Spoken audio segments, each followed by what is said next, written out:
I don't know if you guys remember this. Just 3 years ago, there was a movie called The Great Wall, starring Matt Damon. It was a real movie. It was Matt Damon in ancient China fighting dragons and shit, and everybody spoke English. It's like, what the is this? But you gotta understand, I'm not mad at Matt Damon, okay? He's an actor. That's what he does for a living. That's how he gets a check. I get it. I get it. If somebody would have offered me a lead role in a movie called Mount Rushmore, I would play the out of George Washington, you know what I mean?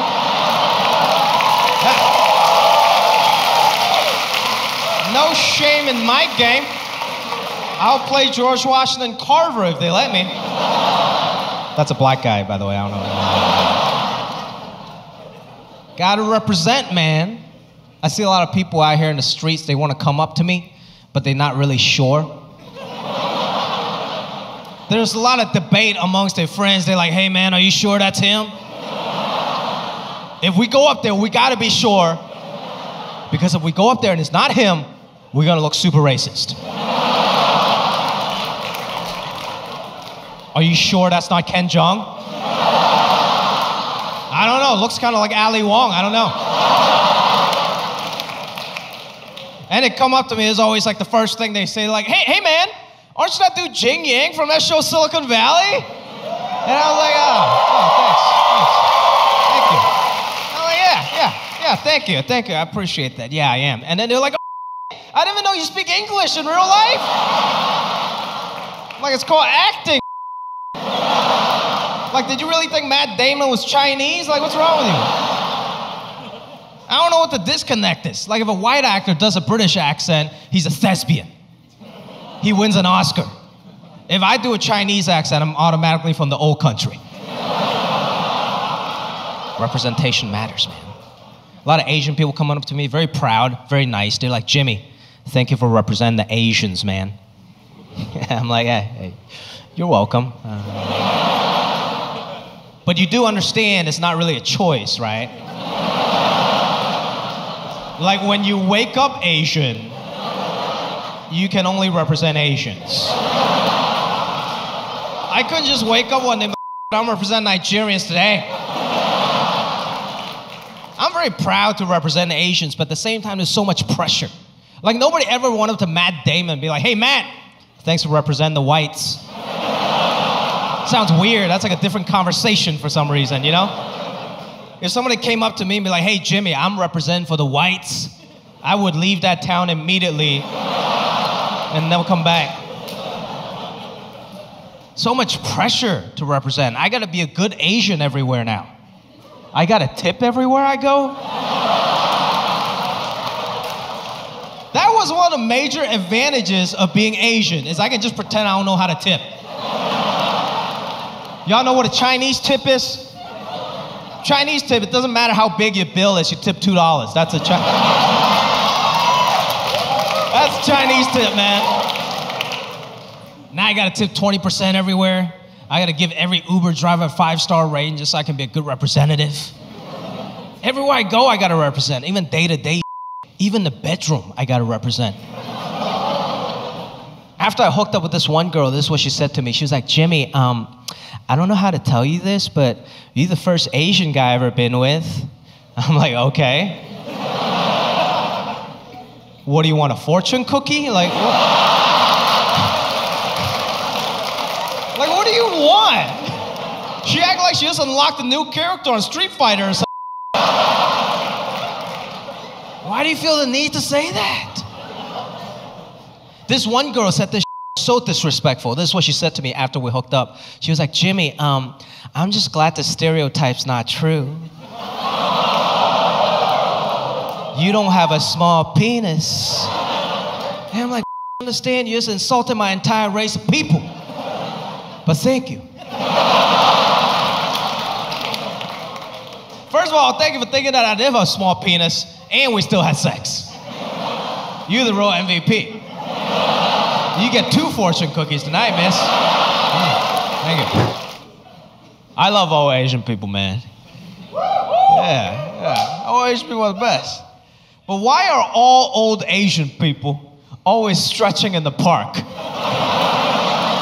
Like, it doesn't matter which city and which park you go to. You wake up 6:30 in the morning. You see about 250 old Asian people all doing this at the same time. For like 3 hours. Like, what are they doing? And my dad was trying to explain to me. He's like, oh, they're warming up to do Tai Chi. I'm like, for how long? And ironically, Tai Chi is a warm-up in itself. So they're warming up to warm up for nothing. And I think to a lot of Americans, like, people think that Tai Chi is some like exotic Chinese secret, some oriental art. No, Tai Chi is just exercise for people who are too old to exercise. Let's not exoticize these things, you know? It's actually super simple to do Tai Chi.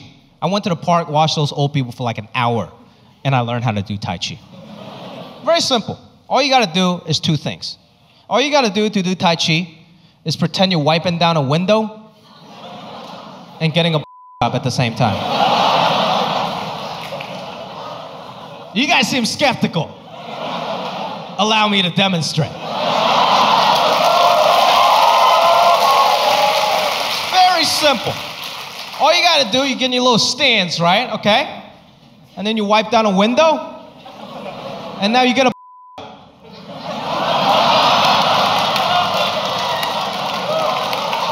and then you lift her head up because you're a gentleman, you know? That's Tai Chi.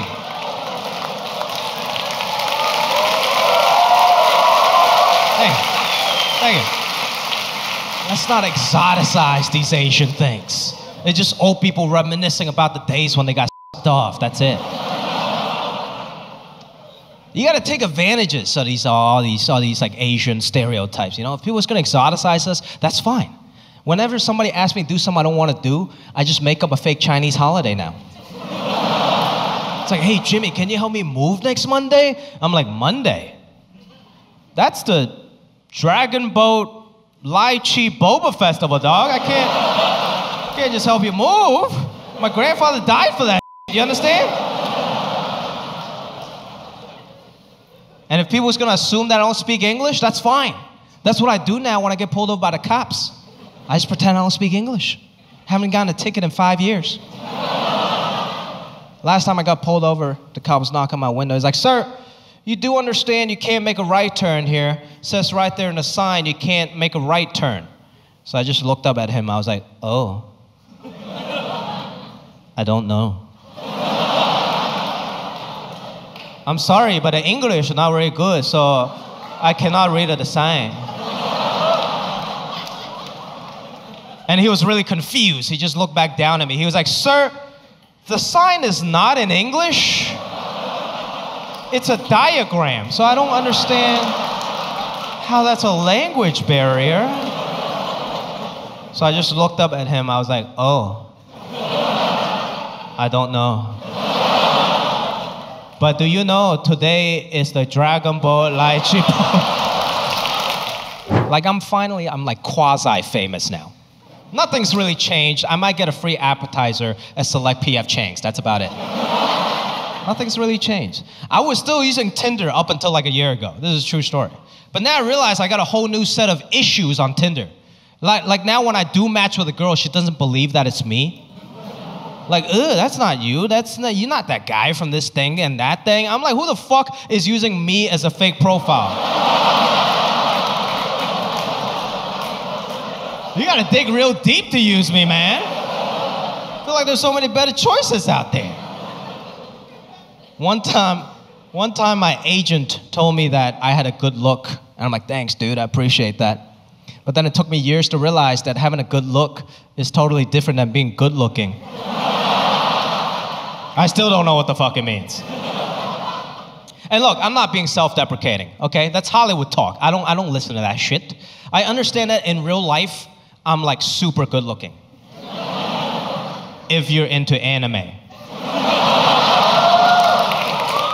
You gotta get in where you fit in, people. One time I went over to the girl's house. She has this like Naruto anime poster in her bedroom. I knew I was fucking that night.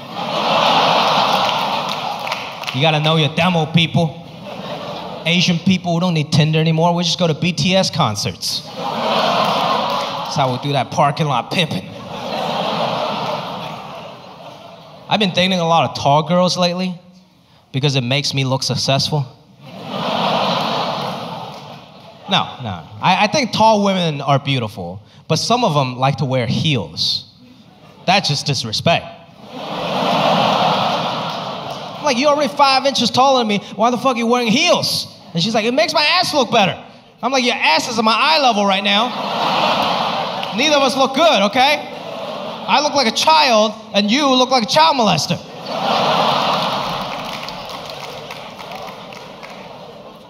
Last time I took a tall girl to this concert. I don't know if you guys know this, but apparently tall people have fun at concerts. Are you guys aware of that? I'm 5'5". I just go to concerts to smell other people's armpits. Like, what the fuck's the point of this? She was having a time of her life doing whatever tall people do at concerts, you know? Jumping around, obstructing other people's views, seeing everything. I was frustrated. I had enough. So I just looked up at her. I was like, hey, pick me up. I know I'm becoming an adult finally, because now my favorite TV show is Fixer Upper on HGTV. That's the greatest show of all time. You guys watch it? Chip and Joanna Gaines, Fixer Upper. It's a great show, right? It's a great show. Like, it's really a beautiful relationship. Joanna does all the interior decorating, and she brings in all the furniture and makes the house look amazing, and Chip just hires Mexicans to do everything for him. It's the most symbiotic American relationship ever. And it's a really nice show. It's a feel-good show, right? It's an aspiring show. You watch the show, and you're like, man, one day, maybe my house could look that nice if I moved to Waco, Texas.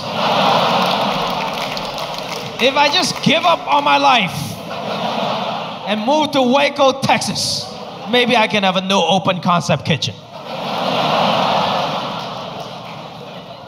I don't know about you guys, expensive where I live in LA. And I watch the show and I just get frustrated. Because you get like these like entry-level job having people in Texas, and they're like, Joanna, we're looking for a 6-bedroom house on 3 acres of land. And our budget's $50,000. Bitch, I can't even buy a crack house in Compton for $50,000. HGTV is just basically MTV Cribs for adults.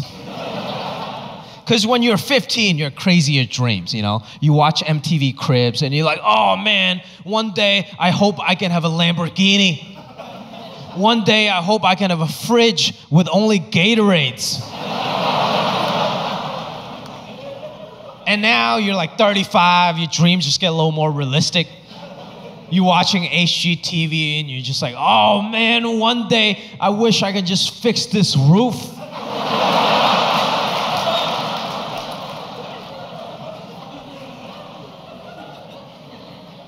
Look, I'm doing like fine by any measure, you know, but I still live in a 1-bedroom apartment because that is rent controlled. And when the Asian people, when we find a good deal, we never let an go. Yeah.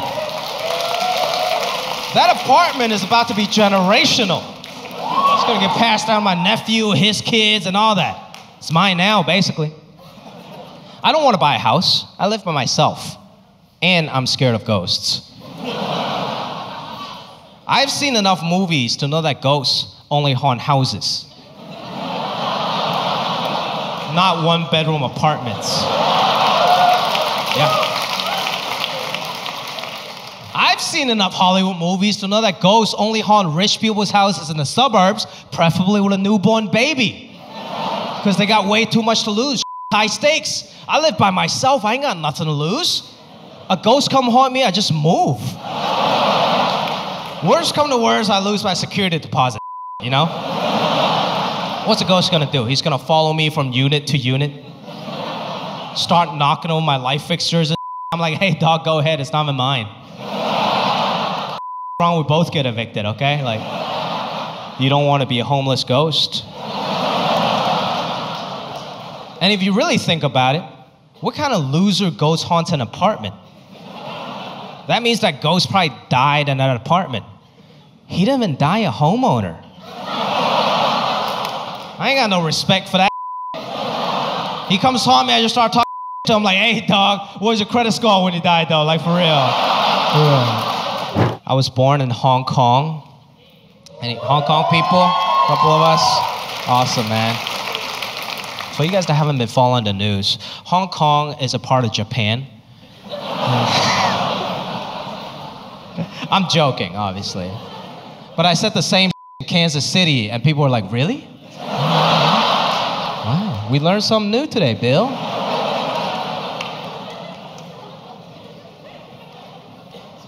I did a show in Kansas City. I don't know why either. People are very nice in Kansas City. I'm not going to say like they're racist or anything like that, but they're just like curious. Like they're watching me like they're watching an episode of National Geographic. And a pack of giraffe just ran by. And they're like, oh, never seen one of those in real life. Looks majestic. This one kid in Kansas City came up to me after the show. Very nice kid. This is what he said. He was like, Jimmy, thought you were really funny, man. I don't mean to offend you. That's when you know you're about to get offended. It's like, I don't mean to offend you, but when I first saw your poster, I thought you were going to play the violin. I was like, I do, or just not right now. Keep it a secret. See, I gotta say, I got some of the nicest crowds in the business. I rarely ever get heckled. And one time I was talking about how I used to play the violin. Old Chinese lady sitting in the front just stood up and screamed out, first chair or second chair?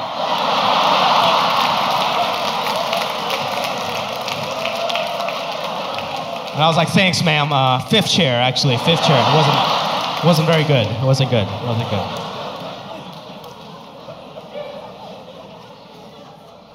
I grew up very stereotypically in Hong Kong. Like my real name is not even Jimmy. That's my English name. My real name is Man Xing. In Cantonese, Man Sing. It stands for 10,000 success. Yeah. I had very ambitious parents. And now I'm telling jokes and doing Tai Chi on stage, so. Jimmy was just kind of like an arbitrary English name that just sounded easy. And my dad, he named himself Richard. I was like, Dad, why'd you name yourself Richard? He was like, because I want to be rich. It makes so much sense. And then they named my older brother Roger after the James Bond actor Roger Moore. Yeah, but my brother hated that name. He was like, man, it makes me sound like an old white guy. So eventually he changed his own name to Roy. So now he sounds like an older white guy.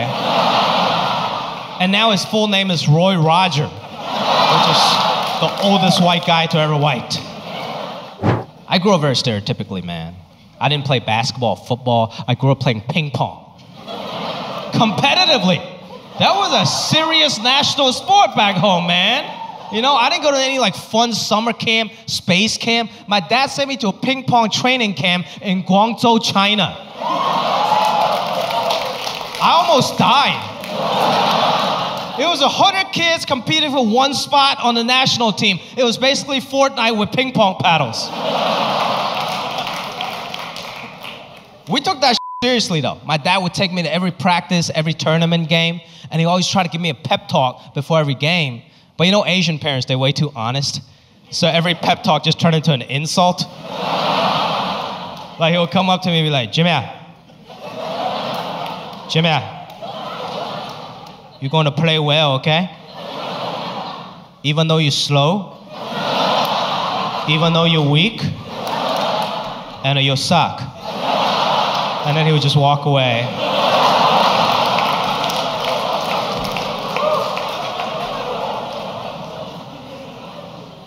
I was very good at math. That's a big Asian stereotype.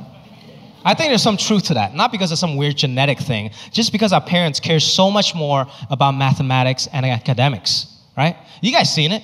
You guys seen those like Kumon learning centers in those strip malls, right? Kumon learning centers, for you guys that don't know, are basically detention camps for young Asian children. You can tell that place is kind of f***ed up by the look of its logo. Because it's supposed to be a smiley face, but it's not really smiling. It's just like, man.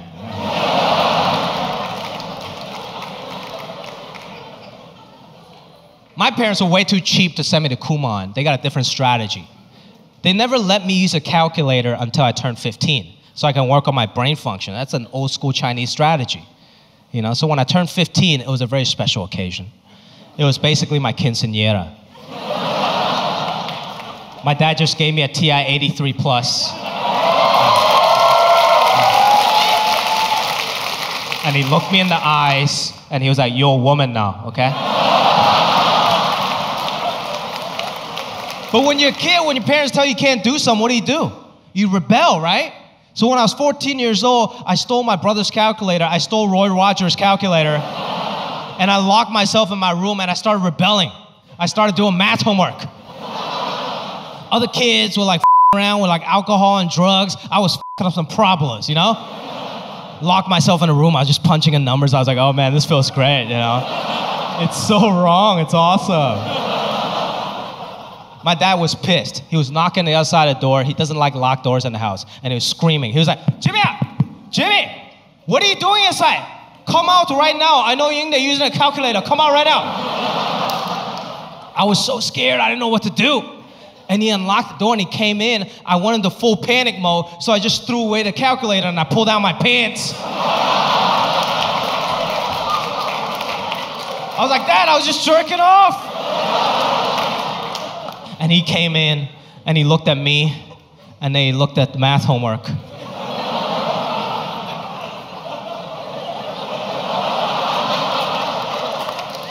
And he was like, good, very good, very good, very good. You must have really liked math, that's good. That's good. Keep it up. Because there's nothing that will make your Asian father more proud than to see his son jerk off to his math homework. But my mom had bought me gym shorts that was my exact size and extra small. So that wasn't very cool because it came down mid-thigh. And apparently back in the day that was called a John Stockton. And the same kid next to me, that bully next to me, he's like, hey, look at it. Hey, don't wear your pants like that. Pull your pants down, man. Pull your pants down. And I was like, who's the gay one now? But I didn't know what to do. Everybody was looking at me, and this kid kept saying, pull your pants down. So I was like, oh, I've seen Shawshank Redemption. Maybe this is just how it works in America.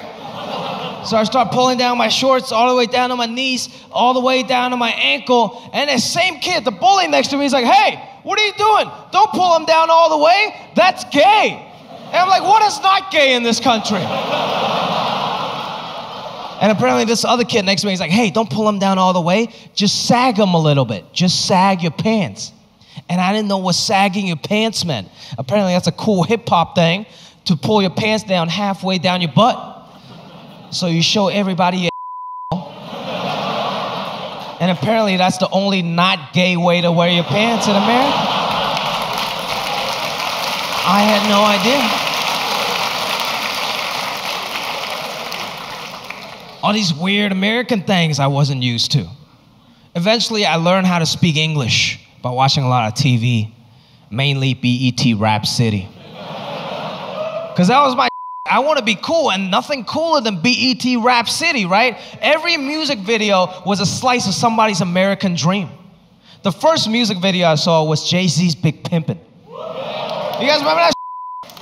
Jay-Z's Big Pimpin' was the greatest music video of all time. It's Jay-Z and his boys on a yacht pouring champagne on this beautiful woman's face for like 4 minutes. I was like, this is America? It's amazing.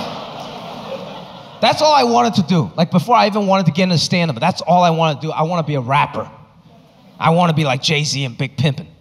So I started my own rap group in high school.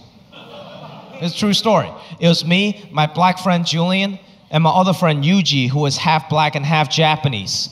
So we had perfectly 1.5 black dudes and 1.5 Asian dudes. And we called ourselves the Yellow Panthers. I know. I wish I was making that up, but I'm not. The Yellow Panthers was a real rap group. And we had a real rap song. It was called Underground Railroad Builder.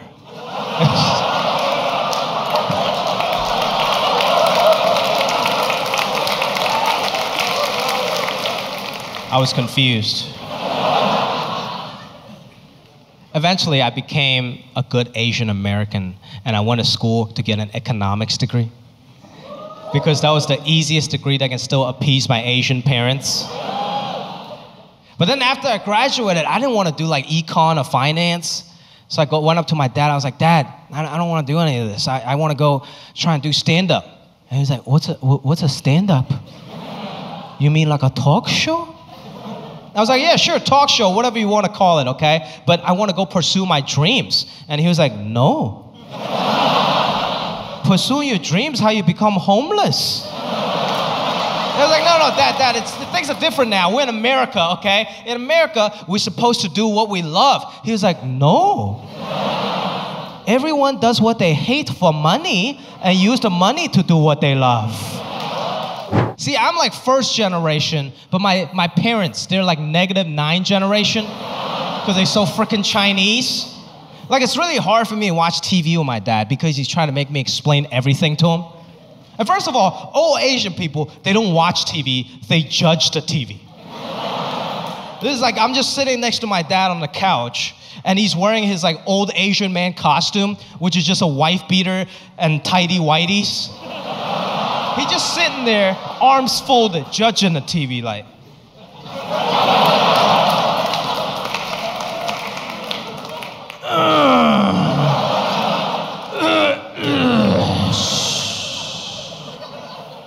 He just makes random noises around the house.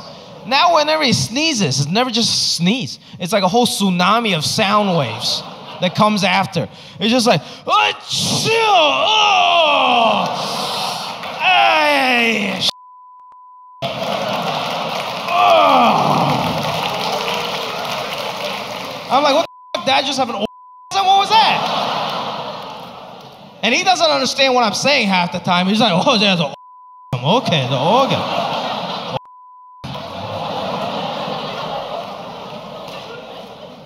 And he tried to make me explain everything to him on TV. Do you understand how difficult it is to explain a rap music video to an old Chinese man? We're just sitting there, and my dad was like, oh, Jimmy, what I mean when he say Lamborghini Mercy, or what's that? And I'm like, Dad, he's bragging about his car. It's a Lamborghini Murcielago, very expensive car. You know what that is, right? And it's like, oh, okay, yes. That's when you know they have no idea what you just said. It's like, okay, yes, a Lamborghini, okay. Jimmy, what did he mean when he say, your chick, she's so thirsty, or what's that?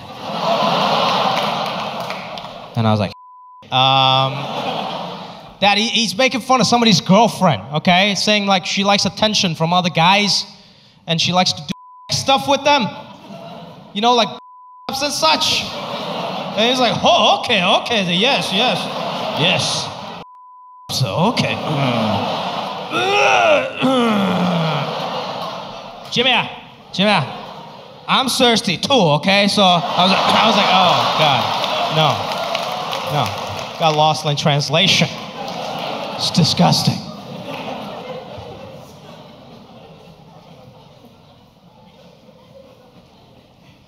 I don't know if you guys know this, but I came from an acting family. But it's not really like Angelina Jolie and Jon Voight. I guess I'll be Angelina Jolie in that equation.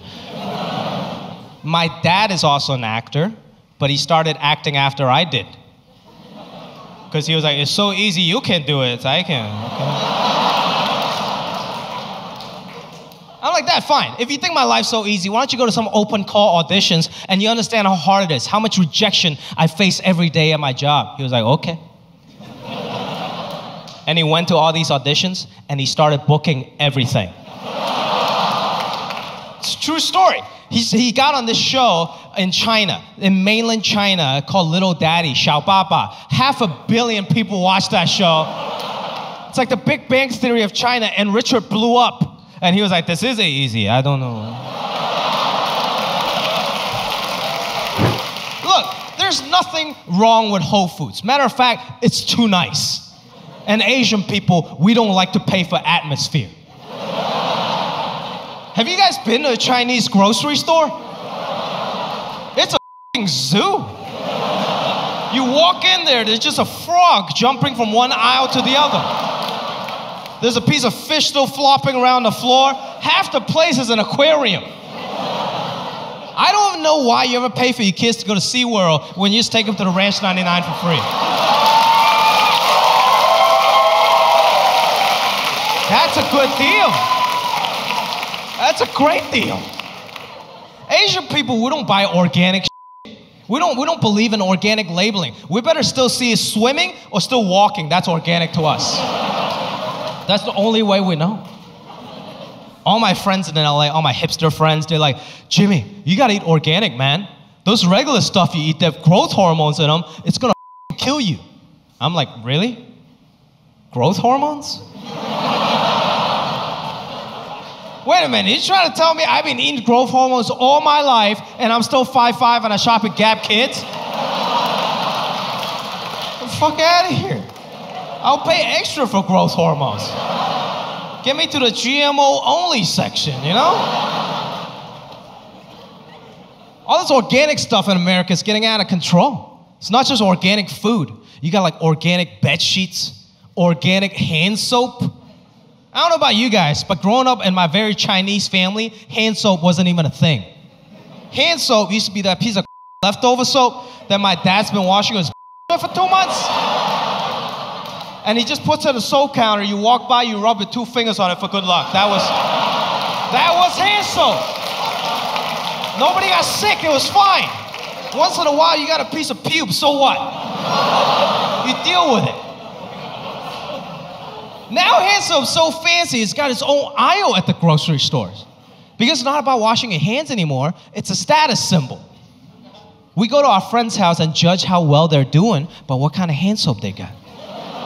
We've all done this. You go to your friend's house, he's got that green bar soap that says Zest on it. That guy's a peasant.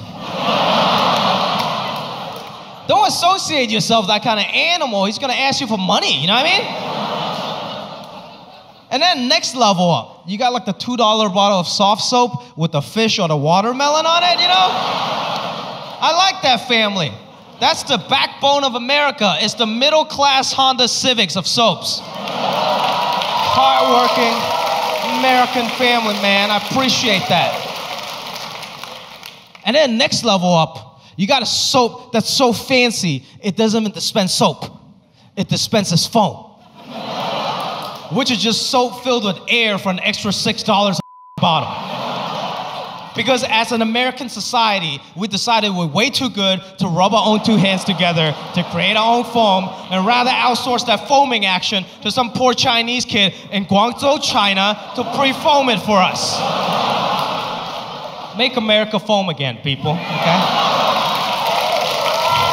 Thank you. Thank you.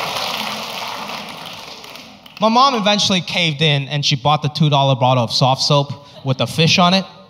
But she's so Chinese, she's been watering it down for 6 years now. And now it's just a bottle of water with a fish on it. Doesn't do because it's a good deal. I know I make fun of my parents, but at the end of the day, I love them very much. I think we all do, right? But Asian people, we don't ever say I love you to each other. That's just not our thing. One time I got high and I called my mom.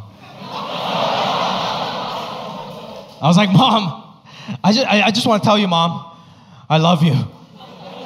And you can hear her start like crying on the other side of the line. She was like, oh, Jimmy, do you have a cancer?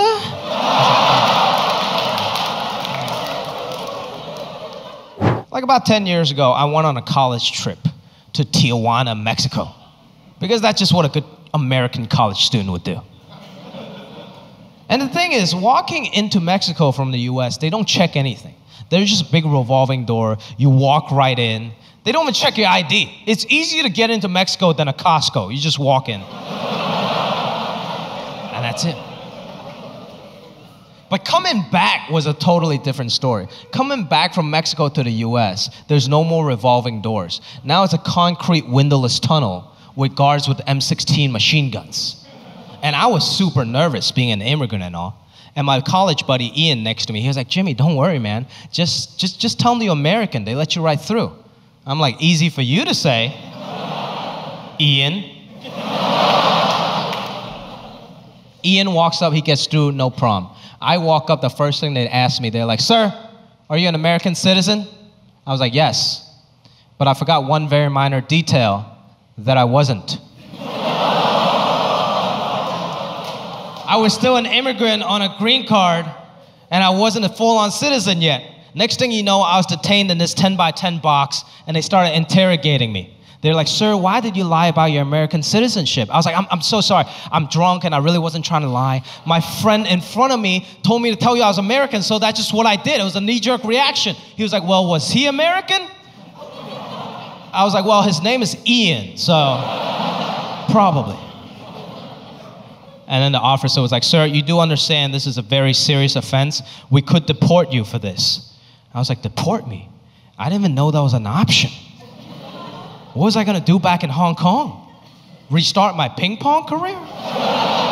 That ship has sailed, man. So I was like, sir, please don't deport me. I'm just a drunk, stupid college student. I'm every bit American. I can recite you every single Jay-Z lyric if you want me to. I'm in 3 fantasy football leagues. If that's not American, I don't know what is. And I got very lucky. This is what he said. He was like, look, kid, you got lucky. We're not gonna deport you today, okay? But just don't ever do that again, or we send you back to where you came from. And this motherfucker was Asian. I was like, where I came from? We came from the same place, dog. I think I saw you at my uncle's wedding 2 years ago. Why are you gonna throw me under the bus? That guy definitely watched The Great Wall many times. But that was a very sobering experience. I'd been in the country for 10 years at that point, but I still wasn't American. Nothing has changed. I finally got my citizenship 3 years ago. And it's, you don't have to clap. My point is nothing has changed. Still Asian. Just because I got a new passport, nobody in any part of the world is gonna come up to me and be like, hey, look, there's an American. Holy shit, you look just like Rocky Balboa. Oh my God. No. The first day I got my passport, I was feeling real patriotic. So I went to my local Hooters. Yeah.